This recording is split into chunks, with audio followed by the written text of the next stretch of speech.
Mwaramutse neza. Ni Yosuwa. Reka dusenga Imana. Mwami Yesu Kristo, ndagushima ko wuguruye bugaca kandi ukemera ko dusaba kubona izuba ry'imbabazi ntabwo icubahiro. Imigambi dufitiye Mwami Yesu Kristo ni vyiza, kandi Mwami Yesu Kristo warasezeranye yuko ugiye kudutegura hacu kandi wazoza kudutora ntabwo icubahiro. Ndakwinze tukaba turi maso, tugiye kumva ijambo ryawe Mwami, utwigishe ukuri Imana ikundana kandi twitaho ico musavye Mwami Yesu. Turinde Mwami ivyo dusamaza, niko ntabwo icubahiro mu izina ryera. Amen. Turi mu ndirimbo y'ijana na mirongo itanu.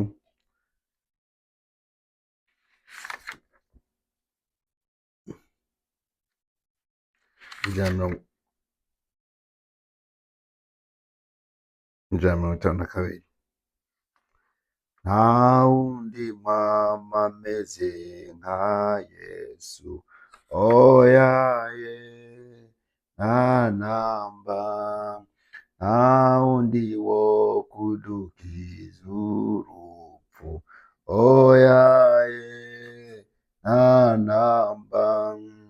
Yesu arazi amarira yawe, nibitunezereza. Iwe natoye ngwajane hose, nta wundi oyaye nta wundi yera ameze nka Yesu, oyaye nta namba. Nta wagahore nta mugwaneza, oyaye nta namba. Yesu arazi amarira yawe, nibikunezereza. Iwe natoye ngwajane hose, oyaye nta namba. Hari umusa tatunezereza, oyaye nta namba. Hari nijoro atatuzigama, oyaye nta namba. Yesu arazi amarira yawe, nibitunezereza. Iwe natoye ngwajane hose, nta wundi oyaye. Hari uwiwarekera mu vyago, oyaye nta namba. Hari n'umunyavyaha yohinda, oyaye nta namba. Yesu arazi amarira yawe, nibikunezereza. Iwe natoye ngwajane hose, nta wundi oyaye. Hari ingabire ingana na Yesu, oyaye nta namba. Mbega mwijuru ahazohatwima, oyaye na gato. Yesu arazi amarira yawe, nibikunezereza. Iwe natoye ngwajane hose, nta wundi oyaye. Tumushime tumuririmbire, egome nashimwe. Niyazasange tumwiteze, araza nyakuza. Yesu arazi amarira yawe, nibikunezereza. Iwe natoye ngwajane hose, nta wundi oyaye. Yesu ashimwe. indirimbo irabaza mbega hari ingabo ingana na Yesu? Oya nta na gatoya. Mbega ijuru ryo azoritwima? Oya habe na gatoya. Tumushime tumuririmbire nashimwe cane kandi niyazasange tumwiteze arakaza nyakuza. Mbega nawe mu mutima wawe niko bivuga yuko Yesu arakaza? Uravuga mu mutima wawe naze mbe yoza yosanga umwiteze? Yesu nashimwe ngo niyazasange tumwiteze. Mbega uramwiteze? Umwiteguye gute? Nta yindi ngabo ingana na Yesu. Ese icoma nawe ukamwiyegereza kandi akaba muri wewe yuzuye. Ico nico dukwiriye gusenga. Yesu nashimwe. Turangize igice ca 24 muri Matayo.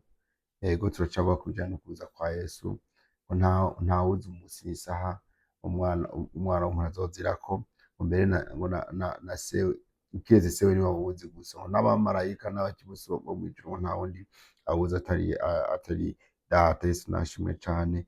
Duhere kuri 36 tumarire iki gice.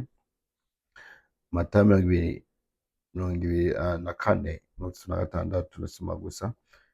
Ariko uwo munsi canke iyo saha ntawe ubizi, niyo boba abamarayika bo mw'ijuru canke umwana w'Imana atari Data gusa. Kandi uko vyari biri mu misi ya Nowa, uko vyari mu misi niko bizoba mu kuza k'Umwana w'umuntu. Kuko ariko bari bameze mu misi umwuzure utari bwatere. Bararya, baranywa, bararongora, barashingira, bageza kuri wa musi Nowa yinjiye muri bwa bwato. Ntibagira ico bamenya kugeza aho umwuzure waziye ubatwara bose. Niko kuza k'Umwana w'umuntu kuzomera. Ico gihe abagabo babiri bazoba mu murima, umwe azojanwa uwundi arekwe. Abagore babiri bazoba bariko barasera hamwe ku rusyo, umwe azojanwa uwundi arekwe. Nuko mwame mugavye, kuko mutazi umunsi umwami wanyu azozako. Ariko ibi mubimenye, iyaba nyenurugo yari asanzwe azi igihe igisuma kiziramwo, yogavye ntiyokunze ko inzu yiwe yimbwa. Nuko namwe mwame mwiteguye, kuko Umwana w'umuntu azoza mu gihe mutiyumviriye. None ninde mushumba w'umwizigirwa w'ubwenge shebuja yosigarana abo mu rugo rwiwe ngo abagaburire igihe kigeze? Hahirwa uwo mushumba shebuja azosanga akora, azogaruka ngo agaburire igihe kigeze. Hahirwa uwo mushumba shebuja azosanga akora atyo. Ndababwira ukuri yuko azomuha kugaba ivyo afise vyose. Ariko umushumba mubi niyibwira mu mutima wiwe ati databuja aracatevye, maze agatangura gukubita abashumba bagenzi biwe no gusangira n'ababorerwa, shebuja n'uwo mushumba azoza ku musi atamwiteze no mu gihe atazi. Azomucamwo kabiri, amusangize umugabane wiwe indyarya. Niho azoba amarira yo kuryanya insezamenyo. Yesu nadufashe cane. Yesu azoza, kandi ukuza kwiwe ngo nta numwe awuzi atari Data. Iyaba awuzi, iyaba azi igihe uwo musi uri, yohavuye atwibira ibanga, kuko aradukunda kandi aratubabara. Yohavuye avuga ati hey, nimwitegure iki gihe niho nzozirako. Ariko Data yarahumuhishije, yarahumuhishije kuko niwe awuzi wenyene igihe cyo gucirako imanza. Data yemeye gutanga Umwana wiwe kugira ngo adupfire. Yaraje yadupfire, none natwe nuko dukwiye kwama twiteguye. Yadondaguye ivy'abashumba, umushumba w'umwizigirwa n'utari umwizigirwa, ngo umwizigirwa ngo nuwo azokora ivyo shebuja yamusavye, akama yiteguye, ariko ngo uwo mubi nawe azofatanya ngo mbega uwo nawe yosiga agatangura gukubita bagenzi biwe, ngo shebuja niyaza ngo azoheza ivyiwe abigabanye n'indyarya, amucemwo kabiri, azomucamwo kubiri, amusangize umugabane wiwe n'indyarya. So indyarya zizosangira umugabane n'uwo mushumba mubi. Ariko rero nico gituma dukwiye ngo nuko ariko ngo mwame mugavye, kuko mutazi umunsi Yesu azozirako. Nuko twame tugavye kandi Yesu azoza. Bavuze ibimenyetso vyinshi kandi iyo gihe gishitse tuzovuga benshi, uzovuga ngo jewe ngo reka ngo ndindire ngo nzakira Yesu, ngo nzihana ngo ngiye gupfa. Mbega urupfu rwawe urazi igihe ruzobera? Mbega uzi igihe Yesu azozirako?